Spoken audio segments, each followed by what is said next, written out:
এই অপবিশ্বাস আর সজল যে দুর্বল একটা ছবি যে নিয়ে আসতেছে, এই নিয়ে এক দলের চুলকানি শুরু হয়ে গেছে জানেন। তারা বলতেছে কি যে সজলের কি রুচির দুর্ভিক্ষ হয়েছে যে অপবিশ্বাসের সাথে ছবি করতে হবে, তাকে নাকি নায়িকা চরিত্রে নাকি মানায় না। হ্যাঁ, আবার বলে কেউ বলে, আবার কেউ বলে কি জানেন, যে মা আর ছেলের জুটি। আমার কথা হইলো কি, এরা এদের কথায় কখনো আপনারা কান দিবেন না। এরা হইছে অপবিশ্বাসকে ডাবাতে চায়। এদের কথায় কখনো আপনারা কান দিবেন না, কারণ এরা জানেন এরা কার ভক্ত। ওই যে ওই মহিলার যে যারা কিছু কিছু ভক্ত আছে তারাই এইসব কথা বলে, এছাড়া কিন্তু আর কোনো ব্যক্তি কিন্তু এইসব কথা বলতেছে না। আর আমার কাছে মনে হয় কি জানেন, তারা কখনো অপবিশ্বাসকে দেখেই নাই, এর জন্য অপবিশ্বাস নামে সমালোচনা করে যে তার বয়স বেশি হয়ে গেছে, যে তাকে মানায় না, হ্যাঁ তাকে ছবিতে মানাবে না, এই সেই।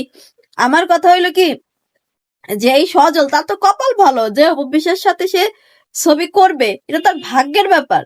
আপনি দেখেন যে এই ছবিটা আসুক, দেখবেন কি পরিমাণে জনপ্রিয়তা লাভ করবে। আমি আশা করি আমাদের অপবিশ্বাস।